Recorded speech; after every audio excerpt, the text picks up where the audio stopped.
Oi, gente, tudo bem? Hoje eu vim aqui para conversar com vocês sobre as tecnologias relacionadas ao cinema. Esse é o segundo vídeo, então se você não viu o primeiro ainda, dá uma conferida lá e volta aqui depois. Vamos lá?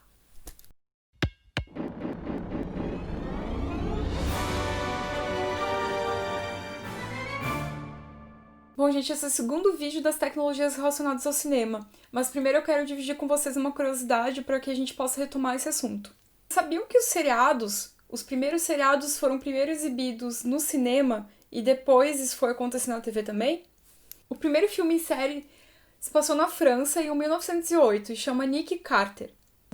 E isso aconteceu porque geralmente eles estavam acostumados com história em fascículos, assim, cada semana saía uma nova, coisa assim. E daí essa moda passou pro cinema também. Logo em seguida, em 1912, essa moda pegou nos Estados Unidos também. E um filme em série foi lançado chamado O que Aconteceu com Mary. Foram esses filmes os pioneiros do gancho, sabe? Quando a gente assiste um seriado, daí a gente, meu Deus, o que vai acontecer no próximo? Eu preciso assistir o próximo episódio agora, lembra? Pois é, foram eles os pioneiros, foram eles que inventaram isso. Vamos deixar o herói da história numa situação que é quase impossível ele sair. Pra que daí as pessoas queiram voltar pro próximo filme. Bom, gente, agora eu vou falar um pouquinho da história da TV. Várias pessoas foram pesquisando, a mesma coisa que aconteceu com a fotografia. Cada pessoa pesquisava um pouco aqui e lá, e a teoria e a prática da mecânica da TV foram se consolidando aos poucos. E nesse meio tempo aconteceu a Segunda Guerra, então os estudos de como é que se desenvolver, ele meio que deu uma desacelerada e parou por causa disso, e foi retomado logo depois. E daí, duas pessoas ficaram na disputa judicial para saber quem é que realmente tinha os direitos da invenção da TV.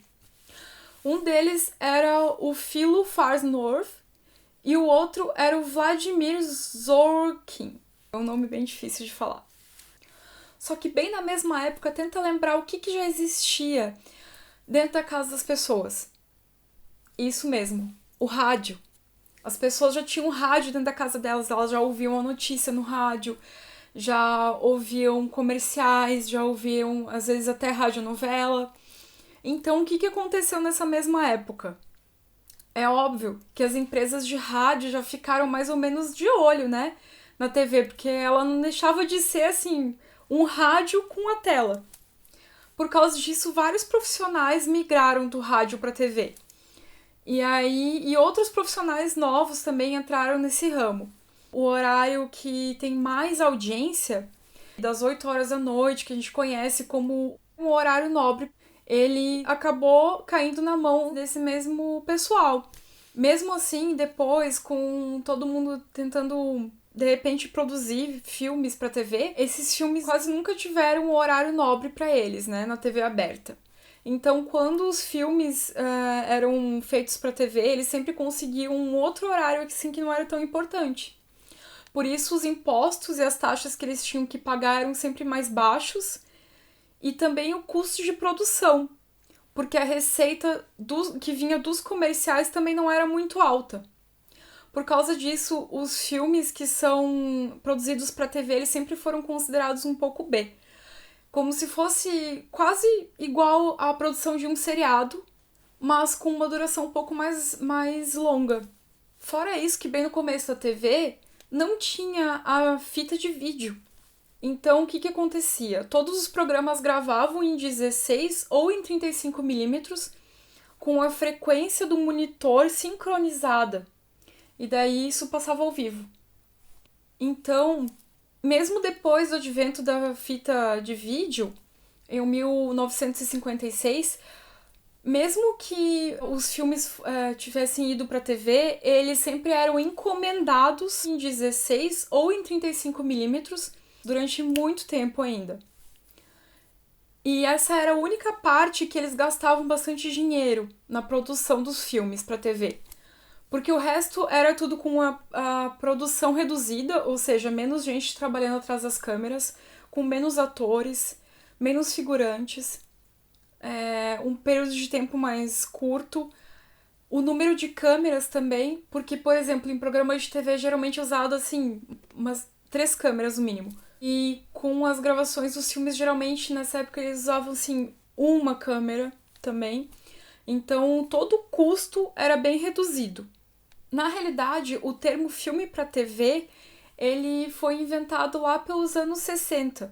O boom dos filmes para TV se deu lá nos anos 70. Os estúdios de TV sempre encomendavam filmes com temáticas um pouco mais polêmicas ou alguma coisa que estava no jornal na época. Por exemplo, racismo, homossexualidade, aborto, sempre inspirado em algum caso que tivesse acontecido na época.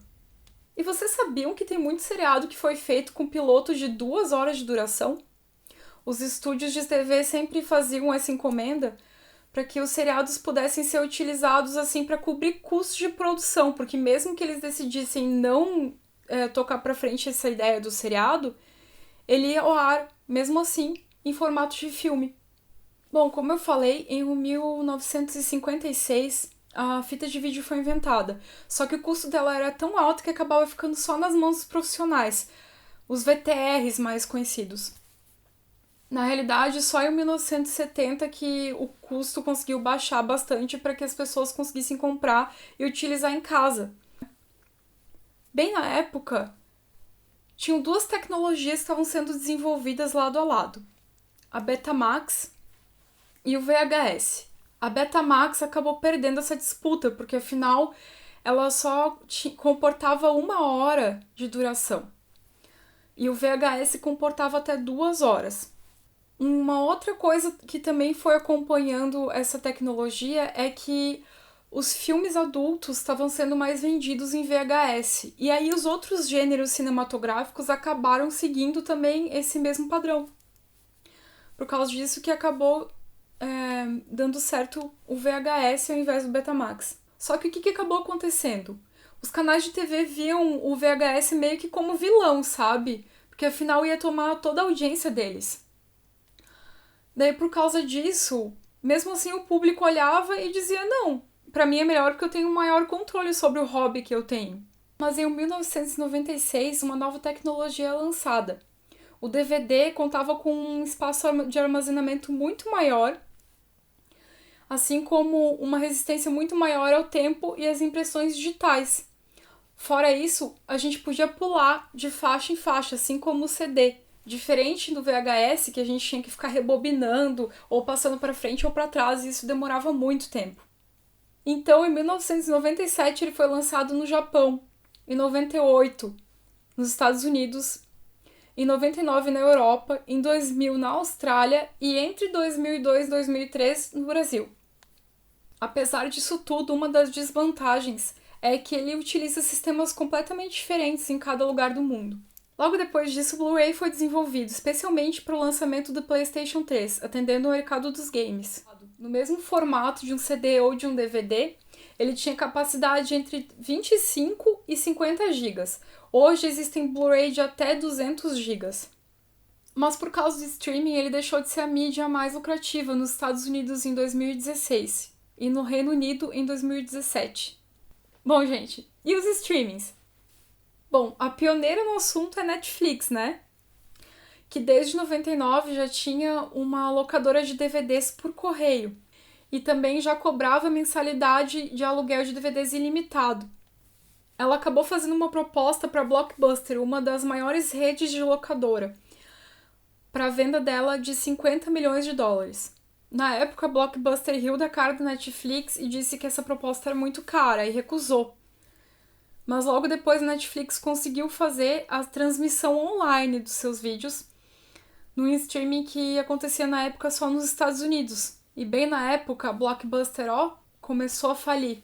Enquanto a Netflix continua a crescer e criando seus próprios conteúdos desde 2013, com o primeiro deles sendo House of Cards, outras empresas como estúdios cinematográficos e de televisão continuam aderindo ao streaming. Hoje nós temos Amazon Prime, Apple TV, Disney Plus, Hulu nos Estados Unidos até agora. A gente quer no resto do mundo, vamos lá. Sempre vai existir uma tecnologia nova para sobrepor uma outra e a gente fica se perguntando até quando vai o Blu-ray. Por enquanto ele está sendo super bem utilizado, principalmente pela indústria dos games até hoje. Gente, eu sei que eu não falei muito sobre TV a cabo, mas se vocês gostaram desse conteúdo, por favor, deixa o like aí, que mais pra frente, de repente, eu faço um vídeo especialmente pra falar sobre os canais de TV a cabo que tem a ver com cinema também. Eu espero que vocês tenham gostado do vídeo. Gente, muito obrigada por ter nos acompanhado até aqui. Se você gostou do vídeo, por favor, deixa um like. Se você gosta desse tipo de conteúdo, se inscreve no canal. Se quiser ficar sabendo do próximo vídeo, badala esse sininho. E sempre tem o nosso site com um conteúdo um pouco mais completo. Muito obrigada por tudo. Um beijão e até a próxima!